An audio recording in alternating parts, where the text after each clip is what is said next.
In the early hours of July 5, 2005, what began as a dream honeymoon voyage across the Aegean Sea turned into one of the most puzzling and debated maritime disappearances in modern cruise ship history when 26-year-old newlywed George Smith vanished while traveling aboard a luxury Royal Caribbean cruise ship sailing from Mykonos, Greece, during a 12-day Mediterranean itinerary that had already taken him and his wife through some of Europe's most iconic coastal destinations. And what makes the case so haunting is that the final hours of George's life were filled with celebration, alcohol, socializing, and shifting accounts from multiple witnesses that have never fully aligned, leaving investigators, his family, and true crime observers divided between theories of tragic accident, intoxicated misstep, robbery gone wrong, or even deliberate foul play. And to understand how such a mysterious disappearance unfolded, it is necessary to trace George's life leading up to that night, as he was a 26-year-old from Greenwich, Connecticut, who had graduated in 2000 from Babson College with a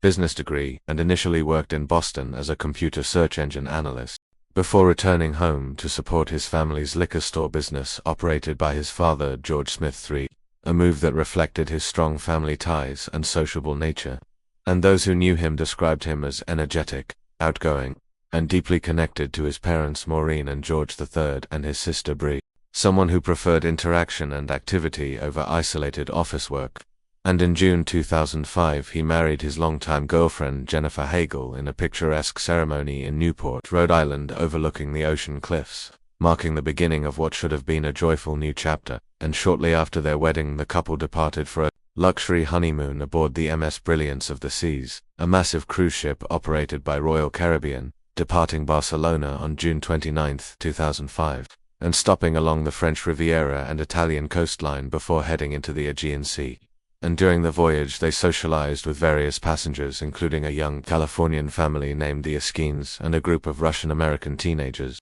forming a loosely connected circle of new acquaintances that would later become central to the investigation. And by July 4th the ship had reached Mykonos, where George and Jennifer spent the day exploring the island before preparing for a night of celebration, dining romantically before joining other passengers for drinks and casino entertainment on board. And throughout the evening George was seen drinking heavily, interacting with multiple groups, and engaging in the carefree atmosphere typical of a cruise ship holiday, while Jennifer also participated in casino activities and social drinking, though witness accounts differ sharply on their level of intoxication and behavior. And after the casino closed at approximately 2:30 a.m., security footage captured George leaving the casino area, which would be the last confirmed sighting of him alive. And from that point forward the timeline becomes fragmented and controversial, with various witnesses placing him in different parts of the ship alongside different individuals, including the Russian group, the Askins family, and a casino employee named Lloyd Boter, while alcohol consumption reportedly escalated further, including the introduction of a highly potent bottle of absinthe, allegedly smuggled on board and shared among members of the group, despite ship regulations prohibiting outside alcohol. And according to later statements, George and others were heavily intoxicated, with some witnesses describing him as unsteady and requiring assistance. And around the same time Jennifer was also seen drinking and socializing, with conflicting claims suggesting she may have briefly interacted with Lloyd Boter or other passengers before becoming separated from George. And as the night progressed, the group reportedly split, with Jennifer leaving the entertainment area earlier and George remaining with the younger men. And what happened next is reconstructed through fragmented testimonies, some of which claim George was escorted back to his cabin around 4 a.m. by members of the group due to his intoxicated state, where he was allegedly placed into bed, while Jennifer was reportedly not present at that moment. And shortly after this point, multiple witnesses on neighboring cabins reported hearing loud arguments, partying noises, furniture movement, and what sounded like a struggle emanating from cabin 9062, the Smith's room, followed by a sudden thud consistent with something heavy striking the exterior of the ship. And in the hours that followed, physical evidence began to emerge that deepened the mystery, as passengers noticed a reddish smear and possible blood on a lifeboat canopy located directly below the Smith's balcony. And by morning ship staff were alerted, securing the area while both George and Jennifer were initially unaccounted for. And when Jennifer was eventually located at the ship's spa for a pre-scheduled appointment, she reportedly had no awareness of George's whereabouts and appeared confused when informed of the situation, while a search of cabin 9062 revealed disturbing signs including small blood droplets on bedding and bathroom surfaces, disarray in the room suggesting either a struggle or hurried movement, and possible contact marks on the balcony railing, along with a chair positioned unusually close to the edge, all of which fueled early speculation that George may have fallen or been pushed from the balcony after sustaining an injury inside the cabin. And Turkish authorities boarding the vessel began an initial investigation as the ship had entered their jurisdiction, documenting the scene and collecting samples that later confirmed the presence of George's blood in multiple locations, including the canopy below, indicating he had suffered injury prior to going overboard. And from this point, multiple theories emerged. The first being accidental fall due to extreme intoxication, possibly compounded by alcohol or drug impairment, supported by the known heavy drinking among passengers and the presence of absinthe, though experts later debated whether absinthe or its supposed hallucinogenic properties could have realistically caused such behavior, with toxicology perspectives generally dismissing it as a primary cause of hallucination.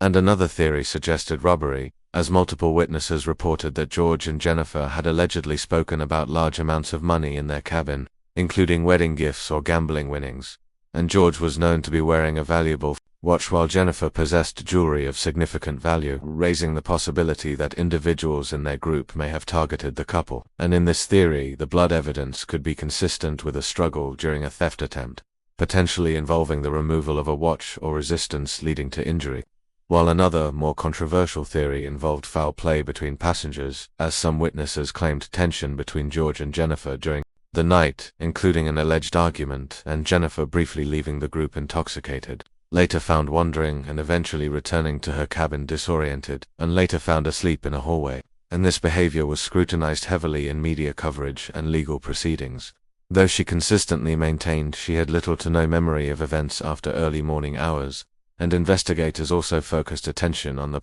group of young men who had been with George, including contradictory statements about whether they had helped him back to his room or left him elsewhere, and whether all of them exited the cabin at the same time or if someone remained behind, especially after witnesses in neighboring cabins reported hearing multiple voices arguing on the balcony, followed by a loud impact and then movement inside the room.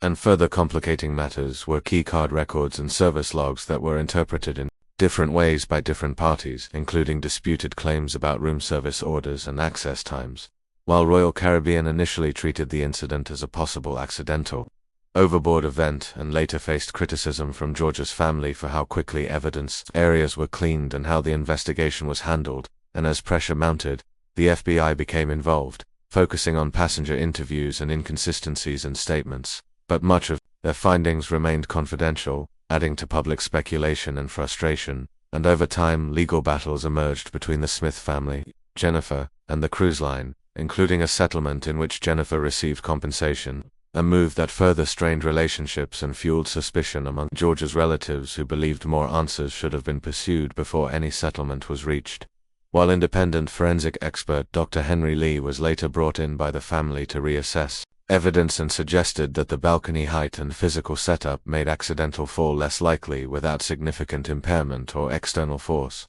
though definitive conclusions remained elusive. And despite extensive investigations, depositions, polygraph tests with mixed interpretations, and years of media scrutiny, no single narrative was ever conclusively proven, leaving multiple competing accounts of what may have occurred in cabin 9062 in those final minutes of George Smith's life, including intoxicated accident, violent altercation, robbery gone wrong, or a combination of confusion and misjudgment in a highly chaotic environment filled with alcohol and shifting social groups. And in the years that followed, one of the key witnesses, Greg Rosenberg, would himself be murdered in Florida under unrelated circumstances, adding another layer of intrigue and speculation, though no proven link was ever established. And as time passed, the Smith family gradually shifted their stance toward the possibility of accidental death rather than deliberate murder, though they continued to seek clarity and closure in a case that left them without a body and without definitive answers, while Jennifer moved on with her life, remarried, and engaged in charitable work,